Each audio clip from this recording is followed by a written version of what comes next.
Two black twin sisters step out of a neon-lit nightclub, only to be cornered and humiliated by white cops on the street. What begins as a routine stop spirals into a nightmare until a fallen FBI badge shatters the lie. From betrayal inside their own ranks to a live stream that flips the balance of power, this story will grip you breath by breath until dawn, when justice finally has a name. The night had the kind of restless heartbeat only the city could conjure. Neon signs pulsed in pinks and blues above the crowded street, spilling their colors onto the slick pavement. Music throbbed faintly through the brick walls of the club as the heavy doors swung open, releasing bursts of laughter, perfume, and the faint echo of bass. Two young women stepped out into the humid air, their heels clicking against the concrete. They walked side by side, almost mirror images, though each carried herself with a distinct rhythm. Maya Johnson, the elder twin by a few minutes, carried an aura that people noticed even before they realized she was beautiful. Her cheekbones caught the light, her braided hair was pulled back in a sleek style, and her dark eyes scanned everything with a sharpness most mistook for aloofness. She wore a deep red cocktail dress that hugged her athletic frame, elegant but practical in its simplicity. By her side, Mariah had chosen something brighter, a silver dress that shimmered under the neon glow, her curls tumbling freely around her shoulders. Where Maya's presence was all precision and control, Mariah radiated warmth, a natural softness that drew people in. The night was supposed to be theirs. Just a few hours of normalcy, a rare chance to laugh, to dance, to let music push aside the weight of their daily lives. Inside the club, they had allowed themselves to blend with the crowd, to be two young women enjoying the weekend. Now, as they stepped into the cooler night air, the city felt oddly still, like something waiting to happen. Mariah laughed softly, tucking a strand of hair behind her ear. "You see that guy trying to dance next to me? Nearly knocked my drink over 3 times. Maya smirked, her lips quirking in that dry way she had. "I saw. And you still humored him. Always too kind." "Better kind than cold," Mariah teased, bumping her sister's shoulder. For a moment it was just that, sisters teasing, the comfort of knowing each other's rhythm so well that words barely mattered. But the sound of footsteps behind them shifted the air, heavy, unhurried, the kind of steps belonging to men who thought they owned the space they walked in. Maya stiffened before Mariah even turned her head. 3 figures approached, their movements sluggish but purposeful, the glint of metal on their hips caught in the neon light, and the red and blue reflection of a patrol car idling at the curb bled across the street. Sergeant Cole was the first to speak. His voice carried the lazy drawl of a man too accustomed to authority and too drunk to bother hiding it. Well, what do we have here?" He stood broad-shouldered, his uniform shirt untucked, the scent of whiskey lingering even at a distance. Travis, the younger one, shorter but wiry, circled slightly, his eyes sliding over the twins in a way that made Mariah's stomach tighten. "Look at this. Fancy dresses late at night. What you girls celebrating? Or should I say, who's paying the bill?" Blake chuckled from behind, already pulling out his phone as if the whole thing were entertainment. "Don't worry, Sarge. I'll document it. 2 for 1 special tonight." Maya squared her shoulders, her voice calm but clipped. "Is there a problem, officers?" Cole's grin widened, though it didn't reach his eyes. "Problem? Only problem I see is 2 young ladies walking out of a club looking, well, suspicious. And in my city, suspicious gets questions." Mariah shifted closer to her sister, her pulse quickening. "We haven't done anything wrong. We're just heading home." Travis snorted, his hand hovering near his belt like the mere suggestion of his badge was enough. "Heading home in dresses like that? Must be nice, spending money you probably don't have." The street around them remained busy enough, cars rolling by, a group of friends laughing on the opposite sidewalk, but no one intervened. People glanced, slowed for a heartbeat, then turned away. The neon buzzed overhead, a cruel reminder of how public humiliation could still happen in plain sight without anyone lifting a hand. Maya held her ground, though a knot tightened low in her stomach. "With respect, Sergeant, you're out of line." Cole tilted his head, savoring her tone as though it was a challenge he intended to crush. "Out of line? No, sweetheart, you're out of place. Women like you." He paused deliberately, letting the venom soak into the air. "Don't belong out here unless you're looking for trouble." Blake laughed, angling his phone to capture her reaction. Say that again, Sarge. That's gold. Mariah's hand brushed against Maya's, a silent signal they'd used since childhood. Hold steady. Not yet. The night had shifted in an instant, and though neither of them had wanted it, they both understood what was unfolding. Cole stepped closer, his boots grinding against gravel. So which one of you wants to tell me how you afford a place like this? Or maybe you've got IDs that don't match your names. Wouldn't be the first time. His eyes lingered too long, not with suspicion, but with hunger for control. Maya's voice remained level, though it carried the kind of warning only those who knew her could recognize. You're making a mistake. That line, simple as it was, made Travis bark out a laugh. Mistake? The only mistake here is you thinking you're in charge. Out here, it's our word that counts. The tension thickened, sticky as the summer air. A couple stepping out of the club froze briefly, eyes darting between the women and the officers, then hurried away as if they hadn't seen a thing. The city, for all its noise and light, suddenly felt deserted. Mariah forced her voice to stay even, though her throat tightened. We don't want trouble. Cole leaned in, his breath sour with alcohol. Sweetheart, trouble already found you. For the first time, Mariah's smile, the one she used to disarm, to soften, faltered. Maya's jaw clenched, her eyes darkening with something dangerous. The night was no longer theirs. The laughter from inside the club faded, replaced by the heavy thrum of authority misused. And in that charged silence, the story began to write itself, one neon shadow at a time. Traffic rolled past in lazy waves, headlights sliding over the pavement like ribbons of light. But the world around the twins seemed to narrow to a small patch of sidewalk and three men who had decided it belonged to them. Cole planted his feet in that stance. Older men use when they want to look taller, thumb braced at his belt as if the leather itself carried authority. The patrol car idled behind him, its engine coughing soft, steady breaths into the humid air.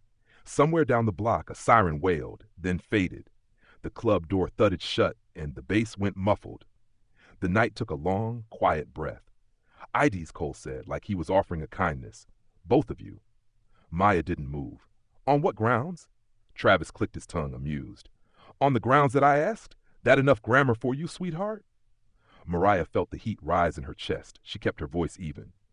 We walked out of a club, same as everyone else. Not same as everyone, Blake said, eyes grazing her silver dress. He raised his phone a little higher, not exactly recording, just the threat of it. Some folks work hard, some find other ways. You girls on a date tonight, or is this business? A couple passed by on the curb. The woman glanced, paused, then tugged her partner's sleeve. They both lowered their eyes and moved on. It was the eyes that always got to Mariah, not the hard stares, but the way people pretended not to see. Like if they looked long enough, they'd be required to do something. Maya took a slow breath. Officer, we're not answering insults. If you have a lawful reason to detain us, say it. If not, we'll be on our way. Cole smiled, that loose, lopsided thing that said the end of his bottle had come too soon. Lawful reason? How about two women matching the description of a credit card scam we've had going? How about suspicious behavior, leaving an establishment known for trouble? How about my gut, which is never wrong? He leaned closer, voice lowering. How about I don't need to explain myself to you? Travis laughed, circling behind, not too close but close enough that Maya had to angle her shoulders to keep both men in view. City's crawling with girls like you these days. Flashy dress, no coat in December, little purse with nothing in it but lip gloss and lies. It's June, Mariah said, because sometimes facts were the only handhold left. The heat surprised her. She hadn't expected to tremble. She pressed her fingers together to steady them. Blake snorted. June? December? Cold's cold when you're alone at the end of the night. He lifted the phone. Smile for me. Maya moved like a metronome, slowing a room.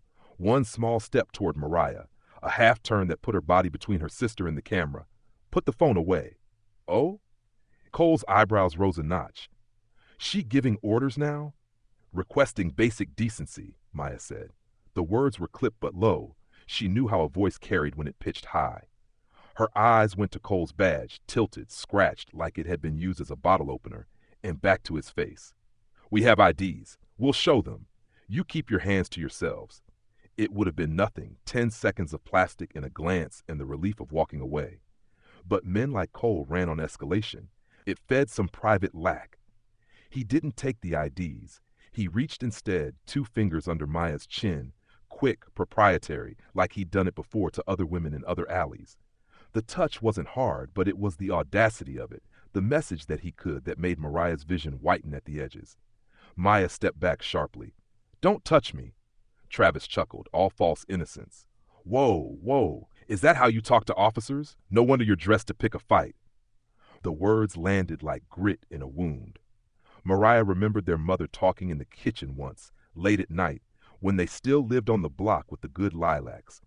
Some men only know how to read a map where women are landmarks. If you don't go where they point, they think you're lost. She swallowed. "We're not dressed for you." Cole's smile thinned. "Mouth on her, huh?" He lifted his hand and the back of it hovered in the air between them. Not a strike, not yet, but the ghost of one. The white thread of scar near Maya's eyebrow, a gift from a childhood fall, caught the neon light. Mariah stepped closer, shoulder brushing her sister's. When they stood like this, people sometimes thought they were one person duplicated. In another life, that was a magic trick. Tonight it felt like architecture, a way to survive the wind.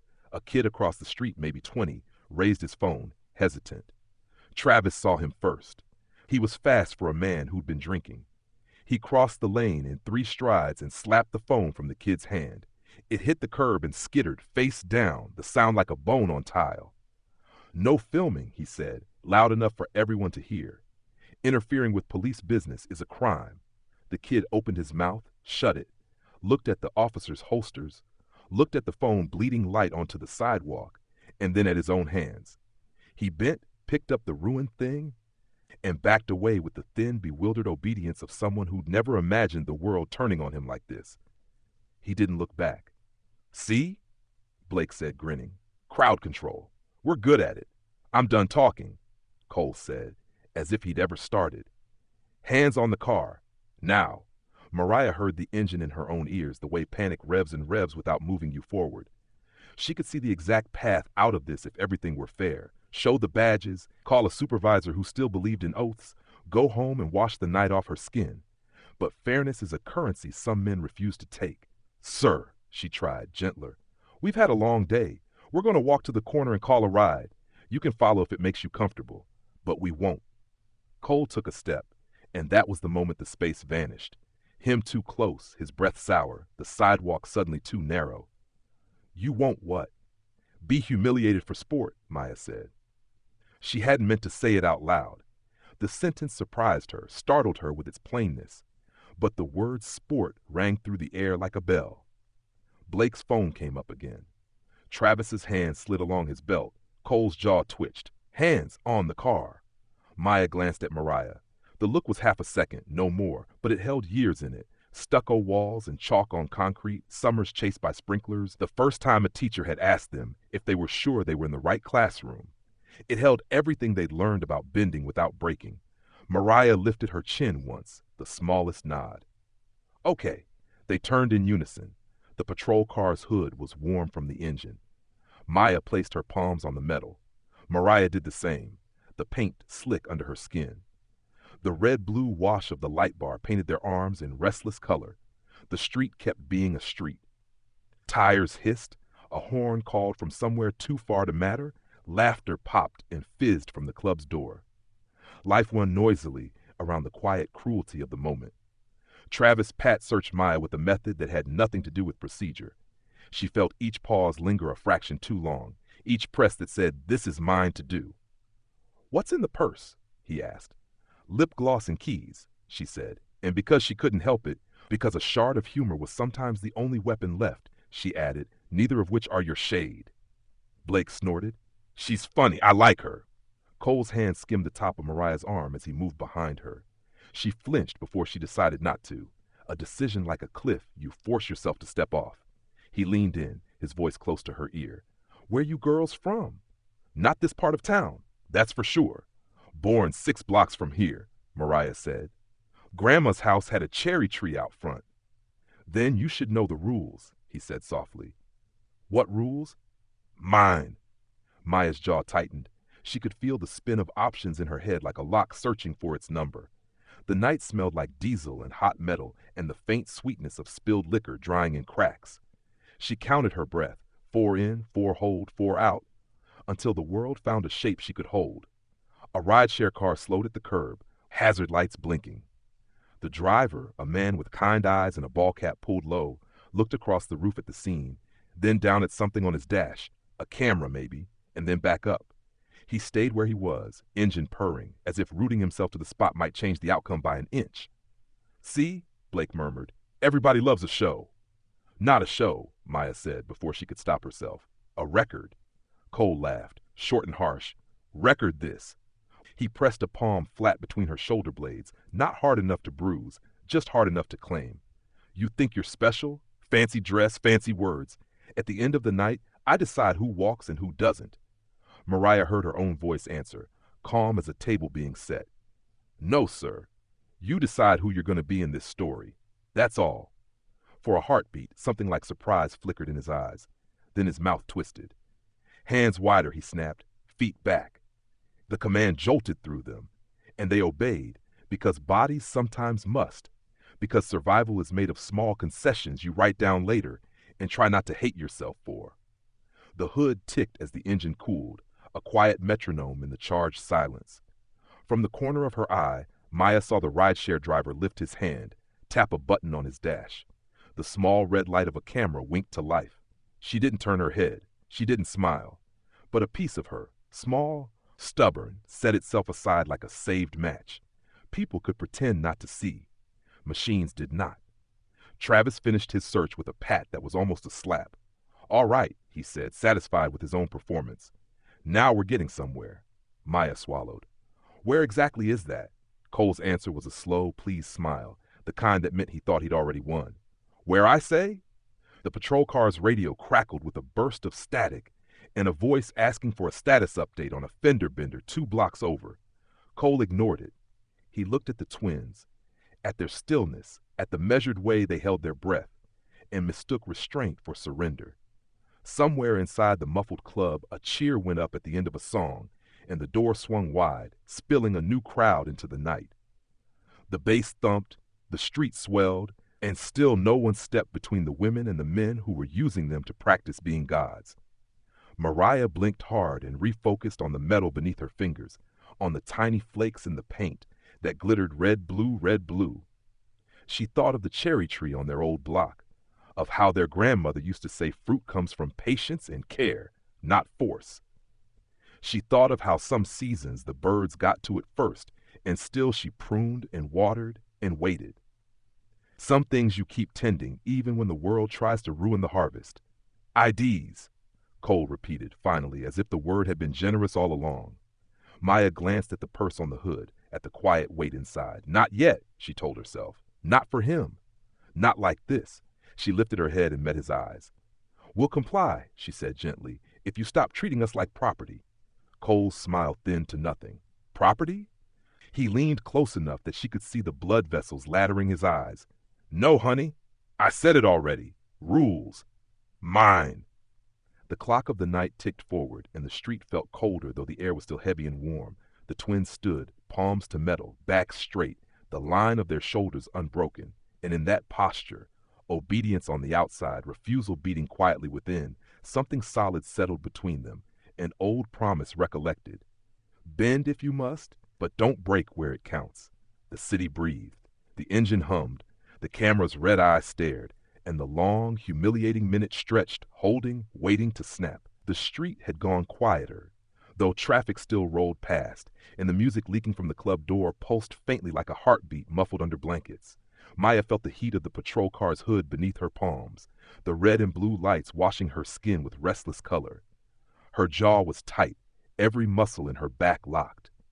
She could feel Mariah trembling just a fraction, not in fear, but in fury contained, the kind that brewed hotter the longer it sat. The officers seemed to enjoy the silence, dragging it out like cats with cornered mice. Cole's grin stayed fixed, lazy but sharp, as if daring either of them to speak first. Maya finally lifted her head, refusing to let his smirk have the last word. "Enough," she said, her voice steady though her throat ached from holding it tight. "You're pushing too far. You don't want to keep walking down this road." Cole cocked his head as though she just told a joke. "Is that right?" His voice was soft, mocking, the way men talk when they want the world to believe they're still calm.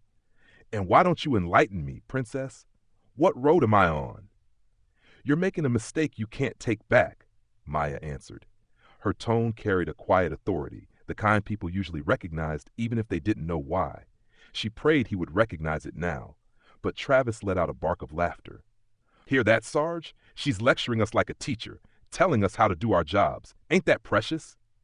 "Yeah," Blake chimed in, angling his phone again toward Maya's face. "Go ahead, sweetheart. Give me that warning again. Say it with that fire in your eyes. Makes for good content." Mariah twisted to glare at the camera, her voice clipped. "Turn it off. You don't have the right." But Cole stepped closer, cutting her off. His bulk blocked the neon lights, casting their faces into shadow. He leaned down until she could smell the alcohol souring his breath. "Listen real close. Only warning happening tonight is mine. You girls get one chance to stop acting uppity and apologize. Otherwise," he let the word hang in the air, heavy, waiting. Maya met his stare, unblinking. "Otherwise, you'll regret it." There it was, plain and raw. The line she hadn't wanted to cross, but had. She could feel Mariah tense beside her, could feel Travis's sharp intake of breath. For a moment, the world seemed to still, as if the city itself were waiting to hear how Cole would take it. Cole laughed then, loud and cruel, throwing his head back so the sound echoed across the street. "Did you hear that?" he shouted, looking over at his men. "Did you boys hear a threat? 'Cause I sure did." "Clear as day," Travis replied, his grin wolfish. "She's threatening an officer. Big offense, that one." "Definitely threatening," Blake added, his camera phone shaking slightly as he tried to catch it all. "Might even be assault with those eyes. Look at that glare. Scary stuff." Cole stepped back, folding his arms as though the verdict had been decided. "Well, now, that changes things, doesn't it? Looks like we got ourselves a couple of lawbreakers right here." Mariah shook her head, fury cutting her words sharp. "You're twisting it. She warned you because you're drunk and out of control. That's not a threat. It's common sense." But Cole ignored her, already turning the story to his favor. "Last chance, ladies. You want to play tough? Fine, but you'll learn real quick what happens when you don't show respect." The world tilted in that moment. Maya could feel the shift, the dangerous edge of a cliff where one wrong word, one wrong move could send them spiraling into something irreversible. She thought about the badge tucked in her purse, the piece of leather and metal that should have been their shield. She thought about how revealing it too soon would end everything, how timing mattered more than pride right now. She swallowed her anger, forced her voice steady. "You need to step back," she said, carefully measured. "Walk away before this gets worse." Cole's smile returned, wider, uglier. "Oh, it's going to get worse. That much I promise."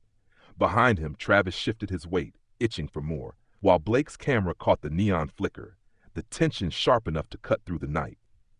Across the street, a man who had stopped to tie his shoe looked up, saw what was happening, and quickly ducked into the shadows, pretending he had somewhere urgent to be.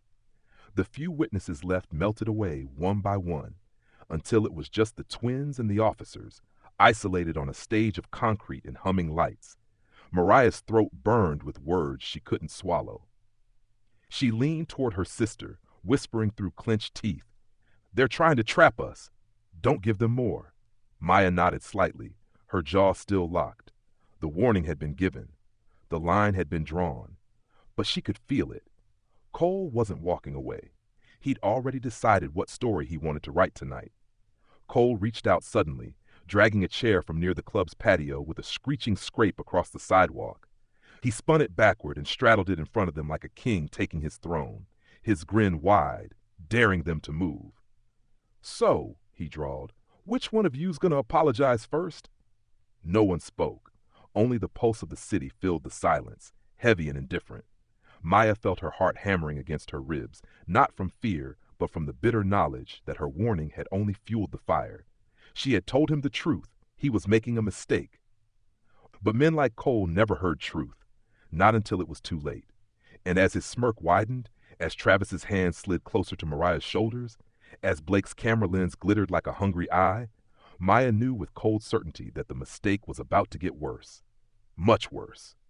The night had thickened around them, the street buzzing with neon and laughter just a few yards away. Yet the small patch of pavement where Maya and Mariah stood felt like another world entirely, one carved out by power and intimidation. Cole leaned forward in his backward chair, elbows resting on the top rail, eyes gleaming with the kind of challenge that wasn't meant to be answered. Travis drifted closer behind Mariah, the weight of his presence pressing down without ever touching. Blake stood to the side, phone still up, the red light winking as if the entire scene were nothing more than cheap entertainment. Mariah tried to steady her breath, but the closeness of Travis sent a chill down her arms. His shadow fell across her shoulder, and before she could shift away, she felt the pressure of his hand land heavy and deliberate. He kneaded her shoulder like he was entitled to it, the thick pads of his fingers digging into her dress fabric, the breath caught in her throat. She didn't flinch, didn't move, though every fiber of her body screamed. She made her voice low, steady, like she'd practiced in every ugly moment of her life. "Don't touch me." The words carried, cutting through the air with more force than volume. For a second, Travis froze, then gave a slow, mocking chuckle. Or what? His grip tightened, squeezing, daring her to react. "You gonna call the cops on me?" He leaned in closer, his voice turning into a whisper that still managed to be heard by everyone around them. "Guess what, sweetheart? You already did." Blake laughed loudly, the sound bouncing off the brick walls of the club, inviting anyone nearby to join in. "She's got spirit," he said. "Better film this. Might go viral." He tilted his phone slightly, catching both sisters in the frame, their faces tight with anger and restraint. Maya's hands curled into fists on the hood of the patrol car. She turned her head just enough to meet her sister's eyes. In that look passed a whole childhood of silent codes, scraped knees, neighborhood fights, all the times they'd had to stand back to back against something bigger than themselves. Not yet, Maya's eyes said. Not now. Cole's grin widened at the silent exchange, misreading it. "What's the matter? Don't like the attention? You walk out of a club in those little dresses, shaking what you got, and you expect us not to notice?" He leaned closer, his voice dripping with scorn. "Respect goes both ways, and I don't see any from you." Mariah swallowed hard, her voice tight but unbroken. "Our clothes aren't an invitation, and your badge isn't a license to humiliate women." The words dropped heavy, and for a moment the air stilled, as though waiting for Cole to swing or spit or laugh. He did laugh, but it was sharp and ugly, cutting through the fragile quiet. "Badge means authority, sweetheart. Authority means I can take you in right now if I feel like it. Disorderly conduct, resisting arrest, threatening an officer. We've already got plenty to work with." He gestured lazily with one hand, like a man reading off a menu. Travis barked out a laugh and pressed closer to Mariah. His hand slipped from her shoulder down the curve of her arm, lingering where it shouldn't. "We could add a charge for resisting a pat-down, too. Bet that would stick." Mariah's breath hitched, her jaw clenching. She wanted to turn, to slap his hand away, to scream, but Maya caught her gaze again, the barest shake of her head anchoring her. Survival meant patience. Survival meant choosing the moment, not giving them the one they wanted. Blake angled his phone so close that Maya could see the tiny reflection of herself on the screen. Her face looked strange there, eyes too sharp, lips too tight, like she'd been turned into someone she didn't recognize. "Smile for the camera," Blake taunted. "Show us that attitude." "I said enough," Maya snapped, her voice rising just enough to carry, her patience cracking under the strain. She pulled her shoulders back, her spine stiff, her hands still pressed to the hood, but trembling now with anger. "We're not here for your amusement. Step back." Cole rose slowly from his chair, dragging it across the sidewalk with a screech that made everyone nearby wince. People glanced over, curious, uneasy, but when they saw the uniforms, they looked away again.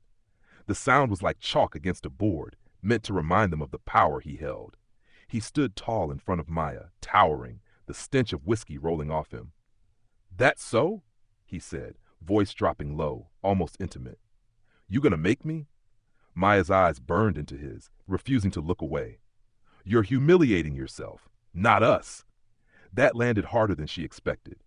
Cole's face twitched, the faintest crack in his smug expression. Then his jaw tightened and his smile twisted into something colder. He stepped closer, closing the distance until his chest nearly brushed hers, forcing her to tilt her head up to meet his gaze. His hand hovered, not touching, but the implication was enough. Behind him, Travis chuckled darkly, sliding his hand back up to Mariah's shoulder and squeezing hard enough that she felt her bones grind. Respect, he echoed Cole's earlier words, his tone dripping with sarcasm. Guess they missed that class. Mariah stared straight ahead, her face frozen into calmness that only those who knew her would recognize as fury buried deep. She locked her jaw, refusing to give him the flinch he wanted. Inside, she counted her breaths the way Maya had taught her years ago. 4 in, hold, 4 out, until the rush of blood in her ears steadied. From the corner of her vision, she saw a woman near the club's entrance shake her head, grab her purse, and slip away quickly, unwilling to be a witness. Another man shifted on his bar stool, then turned his back, pretending to be absorbed in his drink. The world had shrunk, and there would be no rescue from the outside. Cole finally leaned back, his laughter booming into the night. You girls don't get it, do you? You walk in here thinking you're better, acting like you've got power. But in this town, your power ends where mine begins. He tapped his badge with 2 fingers, the metal glinting under the neon. And mine doesn't end. The humiliation hung heavy, pressing down harder than the hands on their shoulders. It wasn't just about being touched, about being mocked. It was about being reduced in front of strangers and flashing lights, turned into examples of what happened when you dared to stand tall in a place that demanded you bow. Maya's throat burned as she swallowed words she wanted to throw back. She thought of their grandmother's voice again, telling them that dignity was fragile but not disposable, that sometimes survival meant carrying the humiliation in silence until the moment came to turn it back on those who handed it out. She breathed deep, forcing herself still. Mariah blinked slowly, her lashes wet but her eyes hard. She let Travis's hand linger on her shoulder without a flinch, without giving him the pleasure of seeing her recoil. Her silence spoke louder than any curse, louder than any cry. It was defiance in its purest form. Cole saw it differently, of course. He mistook it for victory, for submission. His grin widened and he stepped back, gesturing lazily to his men. Take your time, boys. Looks like the night's just getting started. The red and blue lights continued their relentless spin, washing the twins in color, painting humiliation across their skin for all the world to see. And though their bodies remained still, inside both sisters the fire burned hotter, coiling tight, waiting for the moment when silence would no longer be the right choice. The laughter from the club door had thinned to a faint hum, and the traffic along the street seemed to move slower, as if the whole city sensed the wrongness but didn't want to look it in the eye. Maya's hand stayed on the hood of the patrol car, the metal warm against her palms, while Mariah tried not to stiffen under Travis's grip. The humiliation clung to them like sweat in the humid night, but beneath it both women held on to something colder, sharper, waiting for its time. What the officers didn't notice, or maybe noticed too late, was the way the scene had begun to draw shadows from the edges. Across the street, a rideshare car idled in the yellow glow of a streetlight. Jordan Lee had been parked there for 10 minutes, waiting for the passenger who had booked him through an app. The text had come through, on my way, but no one had shown. He'd been about to cancel when he saw the patrol car pull up, when he saw the 3 officers converge on 2 women leaving the club. At first he thought nothing of it, just another drunken disorderly on a Friday night. But then he saw the way the women froze, saw the smirk on Cole's face, the way the younger officer shoved at them like they weren't people. His jaw had tightened, his hand hovering over the dash cam mounted just above his rear view. Jordan wasn't a lawyer anymore. That life had ended in a mess of bills and disappointments when he dropped out of school. But the urge to bear witness, to at least preserve the truth when it was being twisted, never really left him. He leaned forward, tapping the small button on his dash cam. A red light flicked on, steady and quiet. The lens stared unblinking at the figures across the street.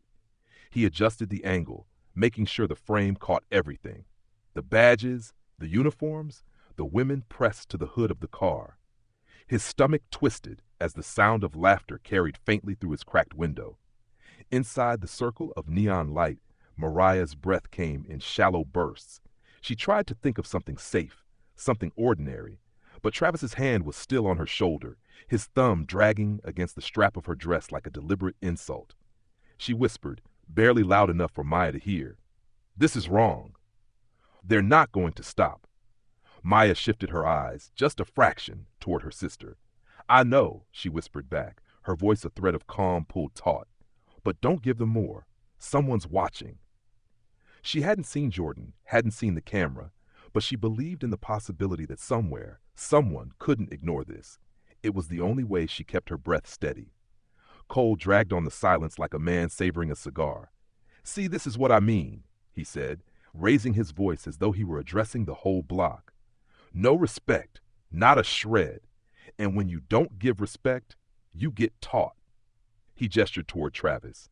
"Go ahead, show her how we handle attitude." Travis chuckled and shifted his grip, pressing harder, making Mariah wince even as she kept her face still. She bit the inside of her cheek, refusing to give him the satisfaction of a flinch. Blake's phone hovered closer, recording her discomfort like it was a prize. He muttered, "This is gold. Whole damn internet would eat this up." What none of them noticed was the way Jordan leaned down in his seat, pulling his own phone from his pocket.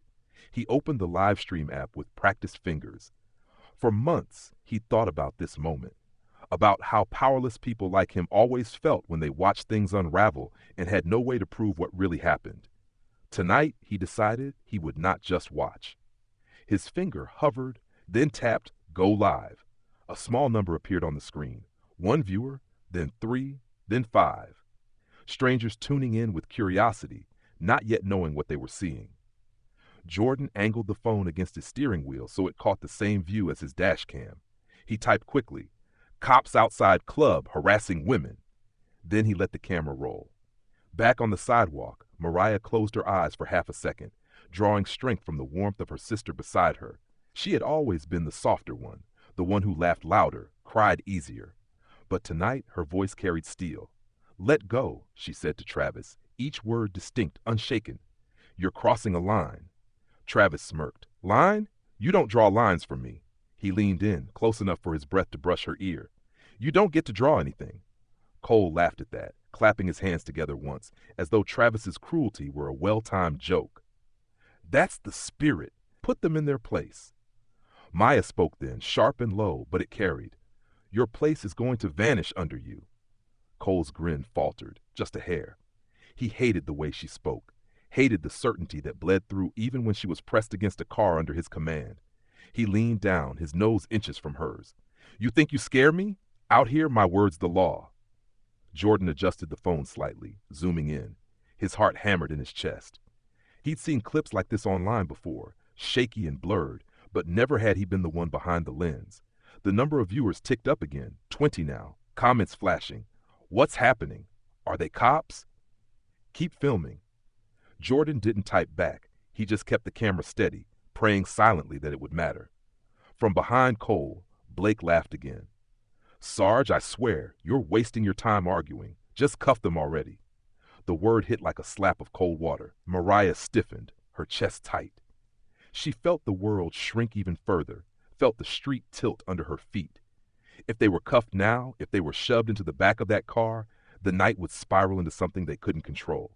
She bit down on panic and looked to Maya. Her sister's eyes met hers, calm as ever, but blazing with a warning. Not yet. The cruelty pressed on, relentless. Cole taunted them, Travis's grip lingered, Blake's camera captured every second. But in the shadows, 2 small acts of defiance sparked. The red light of Jordan's dash cam, the growing list of strangers watching through his phone. Neither officer noticed. Neither twin reacted. But something had shifted, a quiet thread of resistance weaving itself into the humiliation. Mariah whispered without moving her lips, so faint only Maya heard, "We're not alone." And for the first time that night, Maya almost believed it. The heat of the night pressed down like a heavy blanket, and the world seemed to tilt into slow motion as Travis's hands suddenly shoved Mariah forward, her cheek slamming against the warm hood of the patrol car. The rough scrape of metal against her skin made her teeth rattle. A jolt of panic shot through her chest, but she swallowed it back, refusing to give him the cry of pain he wanted. Maya twisted sharply in protest, but before she could move, Cole was already on her, pressing his weight into her shoulders, his whiskey-laced breath dripping down the side of her face. The sound of cuffs snapping open echoed, cruel and final, louder than the bass still thumping faintly from the club. Resisting arrest, Travis barked out, his tone exaggerated for any imaginary audience. Threatening an officer, disorderly conduct, take your pick. His laugh was harsh, scraping, as he wrenched Mariah's wrists behind her back and locked the cold steel around them. The metal bit into her skin, pinching hard enough to leave instant marks. She clenched her jaw, telling herself not to react, not to give him the power of seeing her flinch. Maya struggled against Cole's grip, fury heating her words. You know this is wrong. You're drunk. You're out of control. Let us go before. Her voice was cut off as he shoved her harder against the hood. His forearm pressed across her upper back. Before what? Cole sneered close to her ear. Before you tell mommy and daddy? Or maybe your lawyer? Oh wait, girls like you don't get lawyers. You get public defenders who can't spell their own names. His laughter rolled out, full and ugly, while Travis hauled Mariah upright with the cuffs biting into her wrists. Blake circled like a jackal, phone raised, filming with relish. Look at that. 2 little wildcats, all dressed up, and now they're purring just fine. This'll play real nice. He angled the camera down, capturing the cuffed hands, the grim set of Mariah's jaw. He moved to Maya, who still fought against Cole's hold, and sneered. Give me that glare, sweetheart. Real fiery. Internet eats this up. The humiliation sank deeper than the ache in their wrists. People had started to notice. The crowd outside the club had thinned, but those who lingered cast sidelong glances, their eyes flickering between pity and fear before they quickly looked away. No one wanted to be next. The shame of being displayed like this, cuffed and manhandled while strangers pretended not to see, burned hotter than the physical pain. Mariah drew a slow breath through her nose, steadying herself. She whispered, just enough for Maya to hear. They think we're weak. Maya shifted her gaze toward her sister, her voice low, steel buried under calm. Let them think it. Cole finally yanked Maya's arms behind her, snapping the cuffs closed around her wrists with deliberate force. The sharp click rang out, a sound that felt like a door slamming shut on the night they thought they were going to have. Her wrists stung as the edges of the cuffs dug into her skin. Still, she refused to lower her head. She lifted her chin, staring straight ahead, her expression locked in defiance. Now that's better, Cole said with satisfaction. All that attitude don't mean a damn thing once you're in chains. He tugged her off the hood and turned her to face him. Any last words before you spend the night cooling off in a cell? Maya met his eyes, dark and unblinking. Yeah, she said quietly, you're going to regret this. Blake let out a mocking whistle. Ooh, tough talk. Better add that to the list, Sarge. Threatening an officer again. Cole smirked, shoving her toward Travis, who kept his grip tight on Mariah's arm. The sisters were pulled together, standing cuffed side by side under the relentless spin of red and blue lights. It should have made them look small, powerless, but somehow the sight of them standing shoulder to shoulder, heads held high even in chains, carried a quiet weight. Their silence said more than screaming ever could. Across the street, Jordan gripped his steering wheel so tightly his knuckles turned white. His dash cam blinked steadily, recording it all. And the live stream on his phone ticked up. 60 viewers, 70, 100. Comments flew fast, people demanding to know what was happening, asking where, cursing at the sight of what they were witnessing. Jordan's chest ached with the urge to storm out of his car and stop it himself, but fear rooted him. He had been taught the hard way that intervening against men like Cole meant becoming their next victim. Instead, he focused on keeping the camera steady, telling himself that the truth he was capturing was its own weapon. Back in the circle of light, Mariah's voice cracked the silence, quiet but deliberate. You're not gods. You're just cowards with badges. Travis jerked her arm hard enough to make her stumble. Careful, he hissed, his grin sharp. Wouldn't want to add resisting to your list. But Mariah didn't stumble far. Maya steadied her with a shoulder, their bodies moving in sync like they had their entire lives. Even in chains, even surrounded, They found a way to anchor each other. Cole tilted his head, studying them, then turned to Blake. Get the doors open. Let's take them in. Show the whole station what happens when you mouth off in my town. Blake chuckled, stepping toward the car, fumbling for the handle with his phone still recording. The sisters exchanged a look, a silent conversation only they understood. Patience, it said. Endure now, strike later. The cuffs clinked as Maya shifted her wrists, testing the steel, feeling the bite but also the give. She breathed deep, her voice steady when she finally spoke. You've just written your own downfall. Cole sneered, waving off her words as if they were nothing. But for the first time, he looked just a little unsettled, as though some part of him recognized the weight in her tone. He masked it quickly with another shove, forcing them toward the open car door. The humiliation had reached its peak. They were cuffed, paraded, displayed for the crowd, and for the camera Blake carried like a trophy. But under that humiliation lay something else. Anger owned into precision, a resolve that burned too deep to be extinguished. The sisters walked forward, their steps steady despite the steel around their wrists. The night was far from over, and though the officers thought they had won, they had only pushed the twins closer to the moment when silence would turn into reckoning. The world had narrowed into the harsh circle of flashing red and blue, the sting of steel biting at their wrists, and the low rumble of laughter from the men who held them.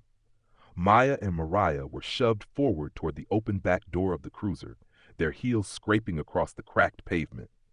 Travis kept a punishing grip on Mariah's arm, yanking her like she was a shoplifter caught in the act.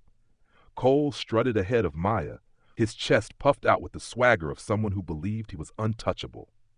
Blake trailed behind, still filming, his grin wide, his camera an extension of his cruelty. The crowd had thinned, but not disappeared. A handful of bystanders lingered in the glow of the club lights, some holding drinks half finished, others pretending to scroll on their phones, all of them witnesses who didn't want to be witnesses.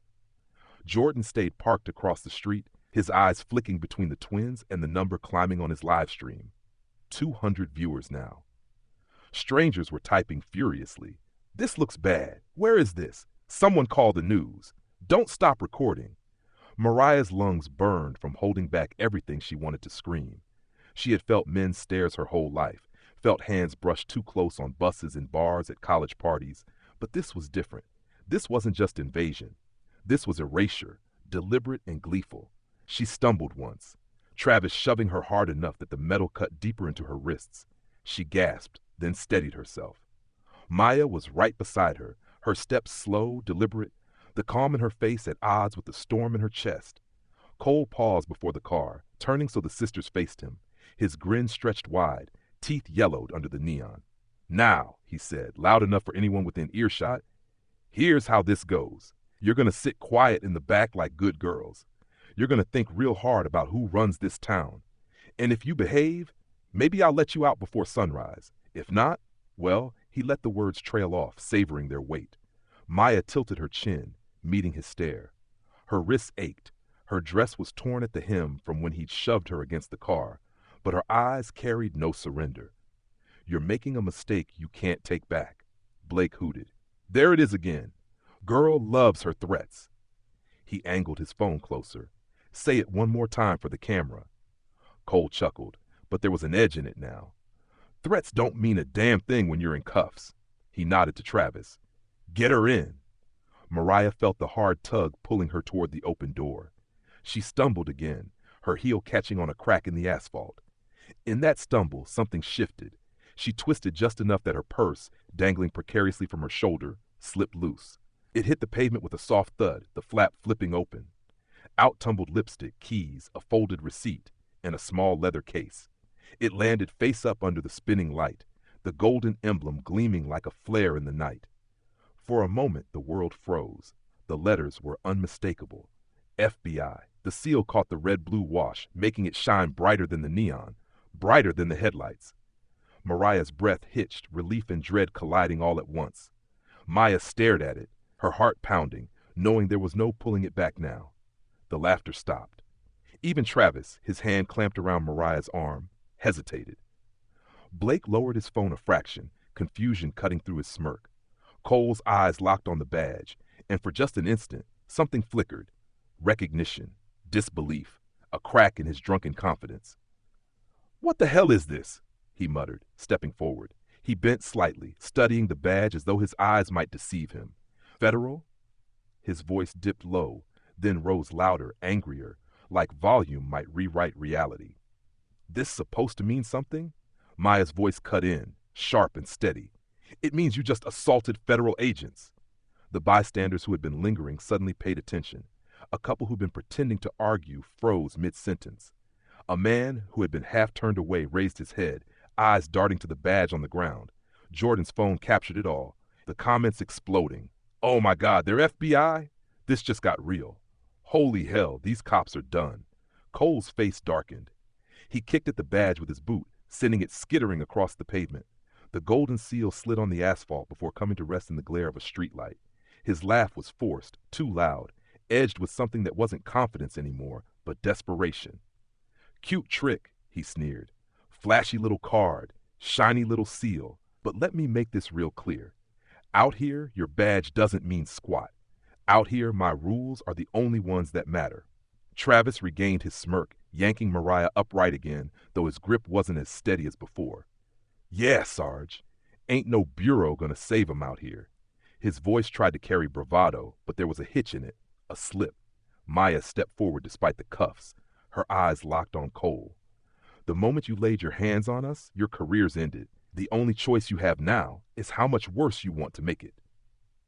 Blake forced out a laugh, but it cracked halfway through. He aimed his phone at her, trying to reassert control, but the lens caught more than he realized. The crowd watching now with sharper eyes, the badge still glinting on the ground, the tension unraveling around them. "Sarge." "Maybe," he started. "Shut up," Cole snapped. His voice was raw, the whiskey no longer masking the nerves crawling under his skin. He turned back to Maya, his smirk twisted and dangerous. "You think you can scare me with some piece of metal? I've been running these streets for 20 years. Judges, clerks, half the damn city answers to me. You think your fancy bureau's gonna change that tonight?" Mariah's voice rose, clear and unflinching. "We don't need to scare you. You did that to yourself." For the first time, Cole faltered. The silence after her words stretched long, heavy, broken only by the crackle of the police radio still hanging from his belt. He shifted, his eyes darting to the crowd, to Blake's camera, to the badge shining on the ground. His hand twitched near his holster before he caught himself. He straightened, forcing another laugh, but it rang hollow. "Get them in the car," he growled. But the shift had already happened. The humiliation was no longer one-sided. The crowd knew, the camera knew, and deep down, Cole knew too. Maya and Mariah stood cuffed, their wrists raw, their bodies aching. Yet in that moment, as the FBI badge lay gleaming between them and their captors, the sisters no longer looked like victims. They looked like storm clouds gathering, the kind that promised the night was far from over. The station smelled like stale coffee and old sweat. The fluorescent lights humming overhead with an unnatural buzz that made Mariah's temples ache. Her wrists were raw where the cuffs had rubbed skin to tenderness, but Cole hadn't loosened them when he dragged her through the door. Maya walked beside her, her spine unbowed despite the shove of Travis's hand against her back. The desk sergeant looked up as they entered, eyes flicking from the women to Cole and back again. For a heartbeat, uncertainty flashed across his face, as if he knew something about this wasn't routine.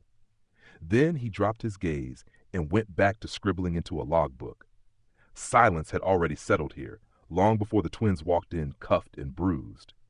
Cole shoved them into a small booking room, the kind meant for paperwork and cheap intimidation. A crooked American flag hung on the wall, its edges frayed, the colors dulled by years of fluorescent glare. The sisters were forced into chairs that hadn't been wiped down in weeks. Blake slouched in the corner, still fiddling with his phone, while Travis leaned against the doorframe, arms crossed, a smug grin plastered on his face. Cole pulled out his phone, muttering, "Time to clean this mess up." He dialed quickly, his fingers surprisingly steady for a man who'd been drinking.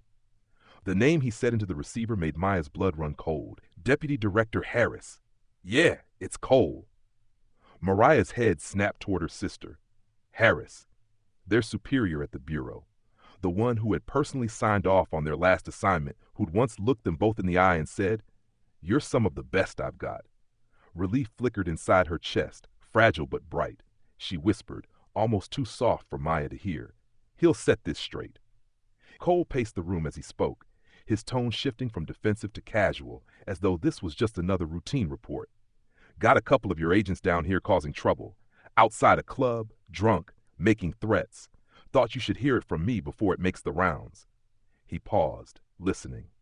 His face softened into something close to satisfaction. "Yeah, that's what I figured. Don't worry, we'll handle it."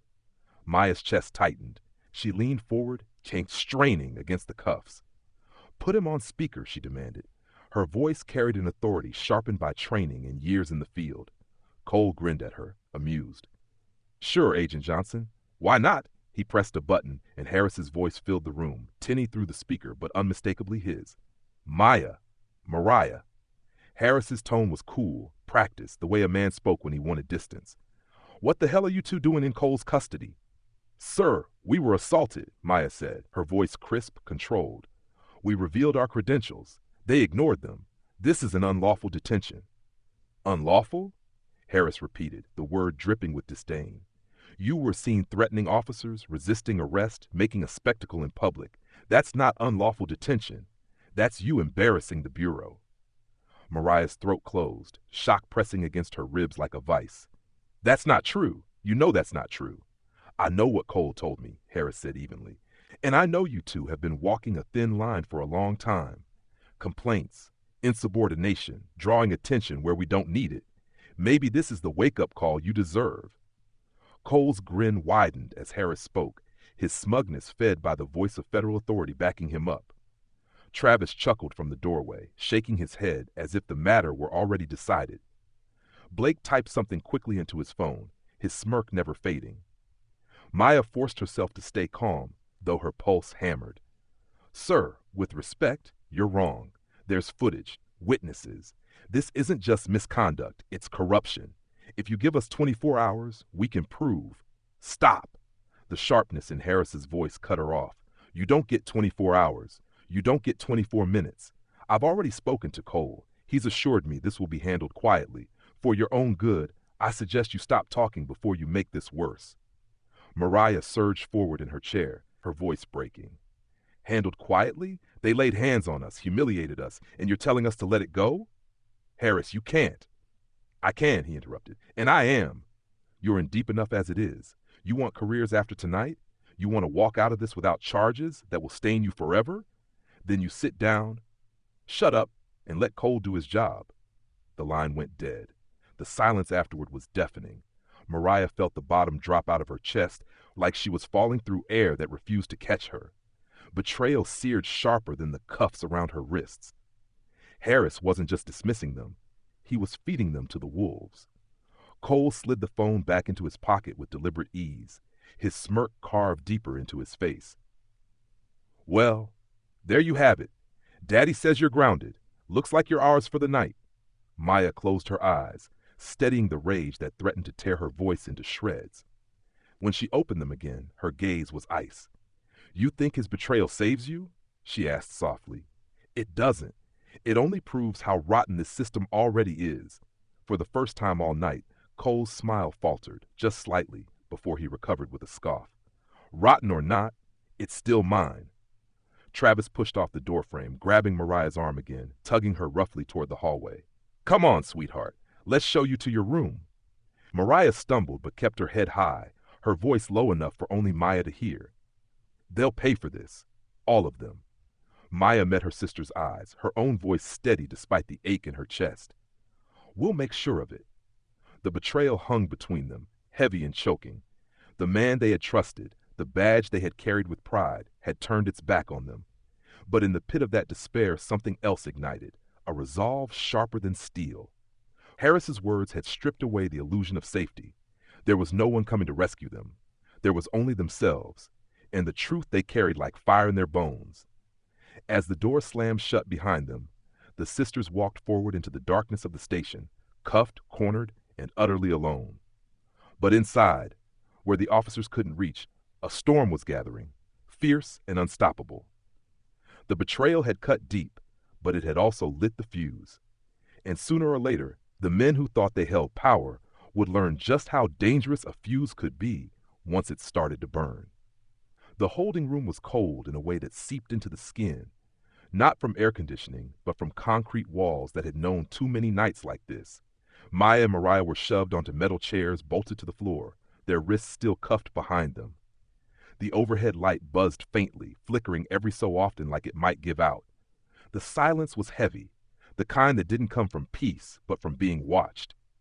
Cole had left them with a final smirk and a promise that paperwork would be drawn up to bury them. Travis had tossed a sarcastic salute before following him out. Only Blake lingered at the door for a moment, grinning like a boy who'd gotten away with a cruel prank before disappearing down the hall with his phone. The lock clicked shut behind him, leaving the sisters in the stale air. Mariah shifted against the chair, her shoulders aching from the cuffs. She kept her voice low, just above a whisper. "We can't wait for them to play fair. Harris made that clear." Maya's eyes stayed fixed on the corner camera above the door. The small red light wasn't on. She had noticed it when they entered, and the detail hadn't slipped away. "That camera's dead," she murmured. "No recording system. They don't want evidence." She turned her head just enough to catch her sister's gaze. "Which means what we do in here. They can't prove it either." Mariah nodded once, the gesture small, coded. They had been speaking this language their whole lives, raised eyebrows that meant don't move, a tilt of the chin that meant now's not the time, a quick blink that meant trust me. Tonight, those silent codes mattered more than words. She let her breath steady, her heart slowing to match Maya's calm. Footsteps passed in the hallway outside. A shadow moved across the small square of glass in the door. Then the handle turned, and for a moment they braced for Cole again, but it wasn't him. The door opened slowly, and Officer Elena Ruiz stepped inside. She closed it behind her with deliberate care, her uniform neat, her dark eyes darting nervously toward the hall before settling on the sisters. She carried a clipboard in one hand, a pen clipped across the top. To anyone looking in, she was performing a routine check. But as she drew closer, her other hand brushed quickly at her belt, then her pocket, as if she were fumbling. Maya's sharp eyes caught it. A small object slipping loose, barely visible. Ruiz bent as if straightening the leg of her pants and let it fall between the sisters' chairs.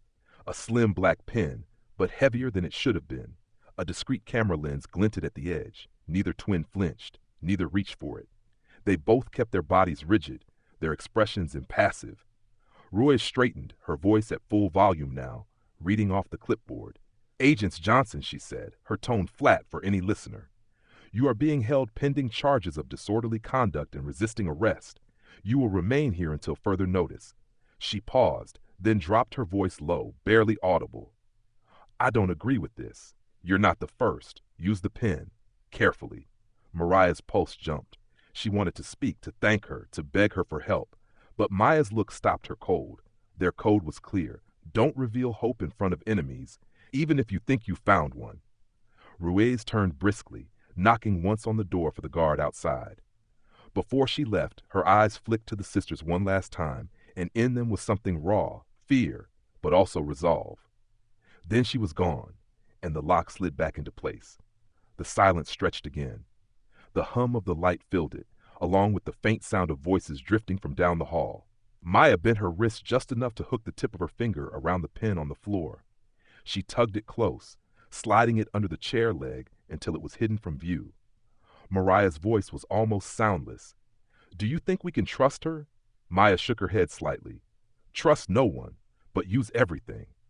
She shifted in her seat, making it look like discomfort, and added, "If she's real, she just risked her badge for us. If she's not, she's setting a trap. Either way, we play it smart." From across the hall came the faint clang of lockers shutting, male laughter echoing. Travis's voice rose above the rest, drunk with power. "Can you believe their faces when the cuffs clicked? Priceless." Another laugh followed, cruel and sharp. Mariah closed her eyes for a second, the humiliation searing hot all over again. Then she opened them, her voice firmer now. "We're not broken, not even close." Maya leaned back, tilting her head to test the flicker of the overhead light. "No," she said quietly, But they think we are. Let's keep it that way. Jordan's car was still parked outside. By now, his live stream had gathered nearly 500 viewers. He sat low in his seat, phone balanced against the wheel, comments scrolling too fast to read. Some demanded addresses, others promised to call news stations. A few warned him to get out before the cops noticed. Jordan kept silent, his jaw clenched, his heart pounding. He wasn't brave enough to walk through those doors, but he was brave enough to keep the red light shining, to keep the truth alive.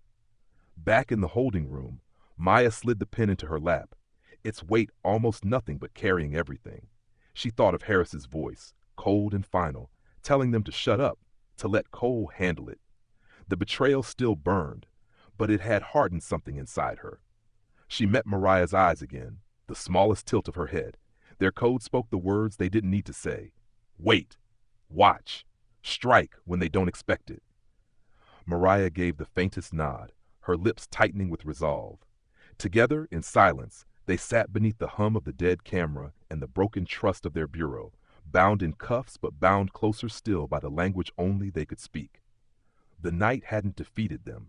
It had only sharpened them. And while the officers swaggered in the hall, laughing at their own cruelty, the sisters began to plan in the quiet way that storms do, soundless but inevitable. The night air felt heavier when they dragged the sisters out of the holding room, cuffs biting deeper into their wrists as if the steel itself knew what was coming.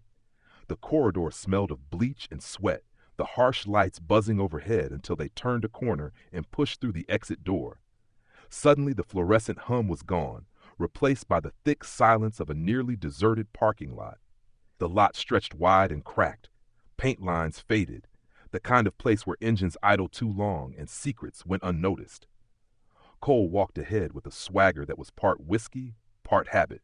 His boots scraped across the pavement, echoing in the empty space. Travis hauled Mariah along, his grip bruising her arm, while Blake brought up the rear, his phone still raised, as if humiliation only mattered if it lived on film. The cruiser sat to the left, its red and blue bar still pulsing faintly, but Cole didn't steer them toward it. He led them deeper into the shadows at the far end of the lot where a single light flickered above a dumpster. Maya knew then this wasn't procedure. This wasn't paperwork. This was punishment. She caught Mariah's eye as they walked, that silent code sparking again between them. Be ready. Cole stopped near the far wall, turning so the sisters faced him. His grin was sharp, but there was an edge of something darker underneath it now. He drew his service weapon, twirling it lazily in one hand as though it were just another toy. See, I told you earlier, he said, his voice carrying across the lot. My town, my rules. And right now, rule number 1 is you learn to keep those mouths shut. Travis shoved Mariah forward, making her stumble. Go on, Sarge, he said with a laugh. Teach him what happens when you talk back. Blake leaned against the wall, camera raised, smirking.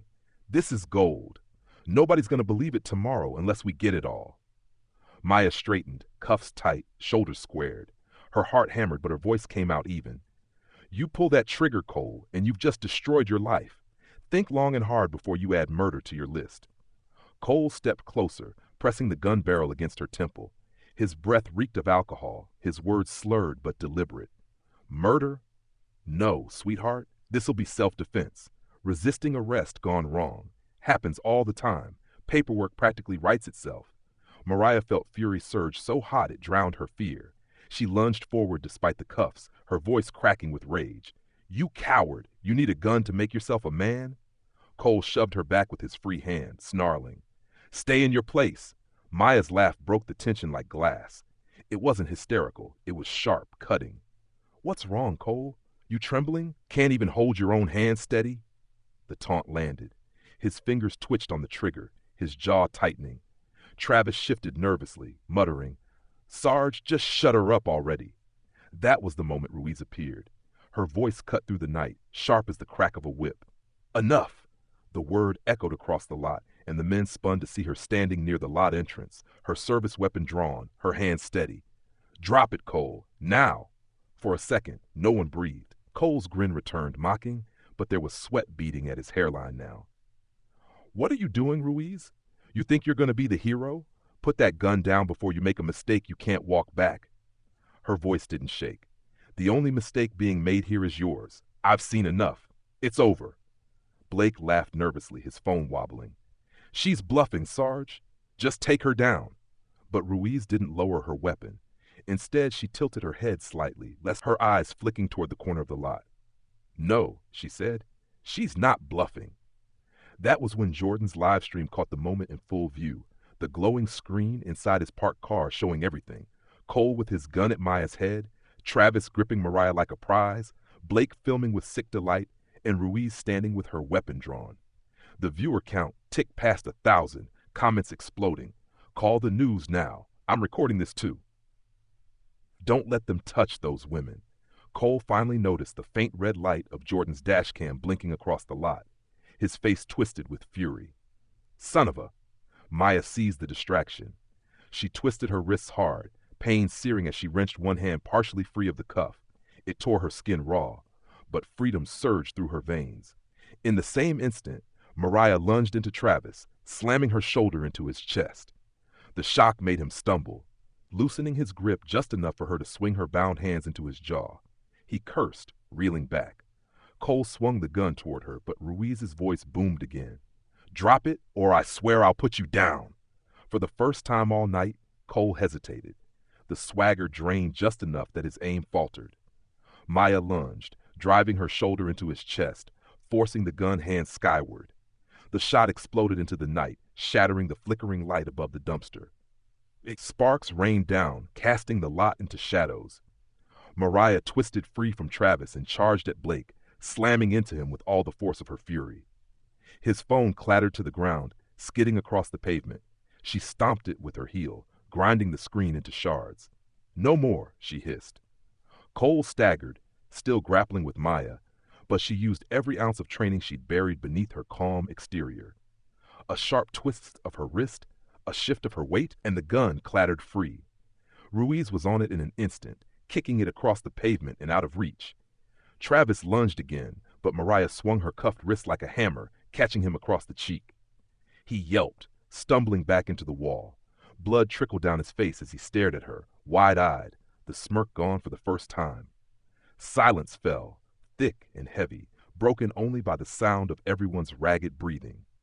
The sisters stood together, cuffs still biting, but power radiating from them now. Ruiz kept her weapon trained on Cole, who glared at them with pure venom but didn't move. Maya's voice was low, steady, full of the fire she had kept contained all night.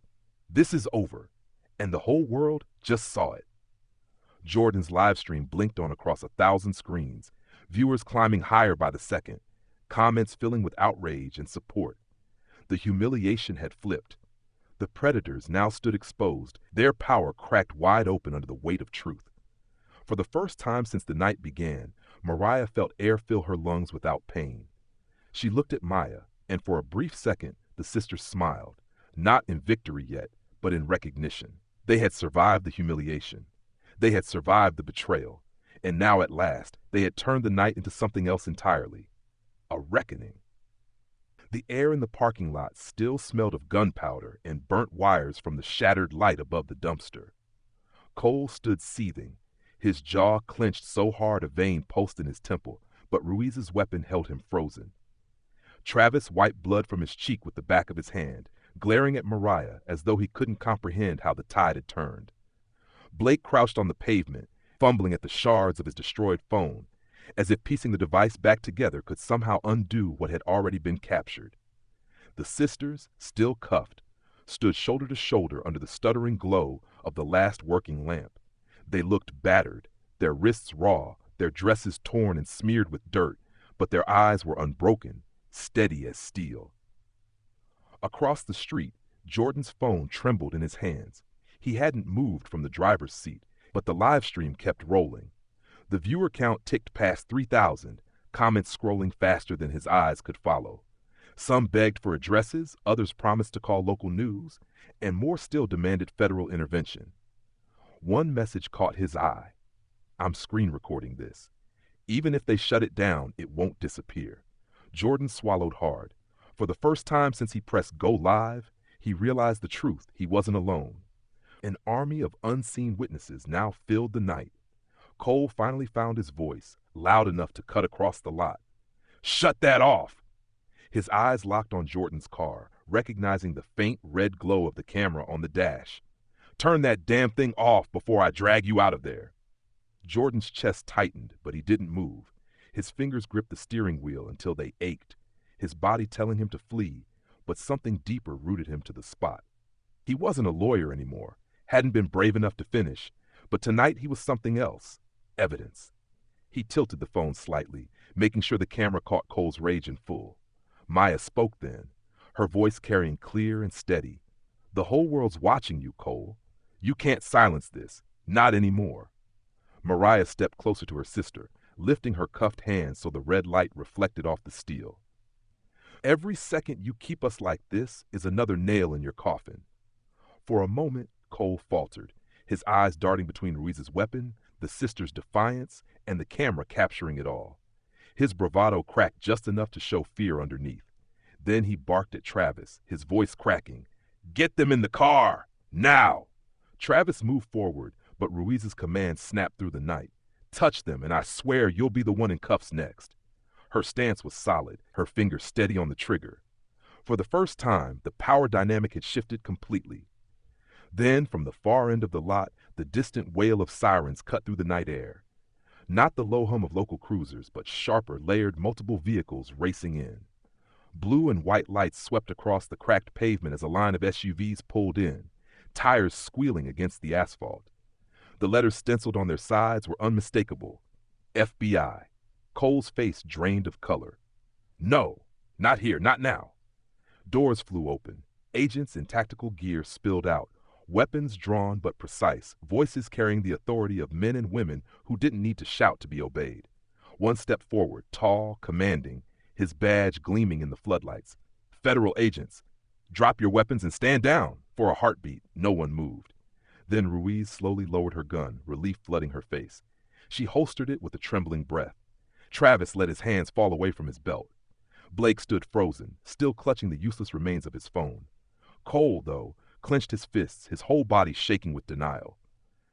This is my town, he snarled. You can't just come in here and... Enough, the lead agent snapped. He nodded toward Maya and Mariah. Release them, now. When no one moved, two agents strode forward, pushing Cole aside. One of them pulled a key from his belt and unlocked the cuffs from Maya's wrists.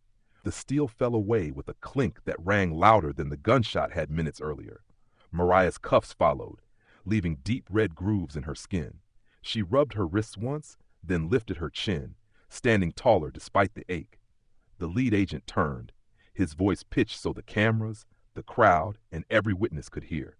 You are under arrest for assaulting federal agents, unlawful detention, and conspiracy to obstruct justice. He fixed his eyes on Cole. Do you understand? Cole's mouth worked, but no words came out. He looked smaller now, hunched under the floodlights, the swagger stripped away. Travis stared at the ground. Blake tried to stammer a protest, but another agent confiscated the shards of his phone, dropping them into an evidence bag. Ruiz stood apart, her shoulders squared, her eyes meeting Maya's with something like apology, something like relief. The agents moved quickly, securing Cole, Travis, and Blake with the same cuffs they had used as tools of humiliation. The snap of metal was different now, sharp and final, the sound of power reversing itself. Cole struggled briefly, shouting that it was all lies, but the live stream captured his rage, and the internet had already passed judgment. Mariah exhaled, her chest heaving with the weight of everything she had held inside. She looked at Maya, her sister's eyes reflecting the flashing lights. We made it, she whispered. Maya shook her head slightly. No, we survived. The fight starts now. The parking lot swarmed with agents, voices calling commands, radios crackling. News vans began to arrive, tipped off by the live stream, their cameras already rolling. Jordan finally stepped out of his car, his legs unsteady, phone still in his hand. He didn't speak, didn't need to. The sisters met his eyes and gave a single nod of thanks. The night that had begun with humiliation and betrayal had ended with exposure. The world had seen, and once the truth spilled out, it could not be shoved back into silence. Cole's empire of intimidation had cracked under the weight of its own arrogance. But as the sisters stood in the flood of headlights, the cuffs finally gone, both of them knew this was only the first battle. They weren't just fighting for themselves anymore. They were fighting for every woman humiliated in a parking lot, every man silenced in a cell, every witness who had been too afraid to speak. And as the FBI SUVs lined the lot and cameras broadcast their defiance, Maya and Mariah Johnson felt the shift in their bones. The world was watching. And this time, it wouldn't look away. The first streaks of dawn pushed against the edges of the night, softening the neon into pale shadows, washing the cracked pavement of the lot with a glow that felt almost unreal after the hours of violence and humiliation. The FBI SUVs remained lined like sentinels across the street, engines humming low, their presence a wall between the sisters and the men who had dragged them into darkness. Cole was pressed into the back of one of the vehicles now, wrists cuffed, head low. His earlier rage collapsed into muttering and silence. Travis sat beside him, cheeks swollen, his arrogance replaced by a hollow stare. Blake, stripped of his phone and his swagger, shivered as he tried to explain himself to the agents cataloging evidence. The predators were no longer in control. Maya and Mariah stood together near the edge of the lot, their wrists raw but free, the cool air brushing over their skin. Neither of them spoke at first. The silence wasn't heavy this time. It was sacred, a silence that allowed their lungs to finally expand, their hearts to slow. The humiliation still lingered, the sting of hands that had grabbed, the bite of steel cuffs, the sound of drunken laughter ringing their ears. But alongside it came something new, the steady hum of justice finally turning its wheels. Ruiz approached, her steps measured, her uniform slightly rumpled from the chaos of the night. Her eyes met theirs, and she stopped a few feet away, her voice softer than they'd ever heard it. "I'm sorry for what they did, for not stopping it sooner." Mariah looked at her, and for the first time that night, her lips curved into something like a smile, not of joy, but of recognition. "You stopped it when it mattered." Ruiz shook her head. "I should have stopped it before it ever began." Her eyes glistened, but she blinked hard and straightened. "The Bureau will hear my report, every detail." Maya studied her for a long moment, then nodded once. "Then you're not alone anymore." The sound of reporters gathering grew louder, cameras clicking like a swarm of insects, lights flashing as the sisters turned toward the crowd spilling into the lot. Jordan had moved closer, his phone lowered now. His live stream ended, but already echoing across thousands of screens. He looked exhausted, his eyes ringed with fear and relief. But when Maya met his gaze, he stood taller. She gave him a small nod of gratitude. He nodded back, his lips pressing together as if he were holding back words too heavy for the moment. A female voice rose above the crowd of reporters. "Maya, Mariah, can you say anything about what happened tonight?" The microphone was thrust forward, cameras tightening their focus. For a moment, the sisters could have turned away, could have walked into the SUVs, waiting to shield them from the chaos. But something inside them told them to stay. The world had already seen the worst. Now it needed to hear the truth. Maya stepped forward, her voice calm, low, but amplified by the silence that fell around her. "Tonight, 3 officers thought they could use their power to humiliate us, to erase us, to remind us we were nothing. They thought our silence would protect them. They were wrong." She paused, her eyes scanning the crowd, letting the words settle. "We're not the only ones. Too many people have been dragged into shadows and told to keep quiet. Too many have been broken by the very hands sworn to protect them. But we are here to say, silence is over." Mariah's voice joined hers, steady but filled with emotion.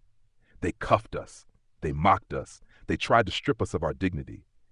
But the truth doesn't stay chained. The truth was recorded. The truth was witnessed, and the truth will always outlast the lies." She lifted her raw wrists high, the red marks visible under the dawn light. "These aren't wounds. They're proof. Proof that no one, not even those with badges, are above accountability." The crowd erupted in a wave of sound. Applause, cheers, the clicking of cameras, the roar of voices rising together. Reporters shouted questions, but the sisters didn't answer more. They had said what needed to be said. Behind them, agents led Cole, Travis, and Blake away, their protests swallowed by the noise of a public that no longer believed them. Harris's name had already surfaced, whispered among the agents, carried in murmurs that promised his betrayal wouldn't remain buried. The Bureau had its rot, but the exposure tonight was a crack that would spread. The sun broke fully then, spilling gold over the rooftops, painting the sisters in light. For the first time since stepping out of that club hours ago, they felt the weight begin to lift. It wasn't freedom yet, not fully, not after all that had been taken, but it was the start of something larger than themselves. Mariah turned to Maya, her voice quiet, meant only for her sister. "Do you think this changes anything?" Maya looked out at the crowd, at Jordan, at Ruiz standing tall despite her trembling hands. She thought of Harris's voice on the phone, cold and dismissive, and how it had shattered into pieces the moment truth was dragged into daylight. "It has to," she said, "because now the world saw, and once you see, you can't unsee." The crowd pressed closer, chanting now, their voices swelling into a rhythm that carried across the lot. "Justice is not optional. Justice is not optional." The sisters stood together, their heads high, their bodies bruised but unbowed. They had been confronted, cuffed, betrayed, humiliated. But in the end, they stood free in the morning light, symbols not just of survival, but of defiance. And as the chant grew louder, echoing into the waking city, they knew this wasn't just their victory. It was everyone's. For once, justice hadn't turned away. It had arrived, and with it came the promise that maybe, just maybe, the world would not look away again.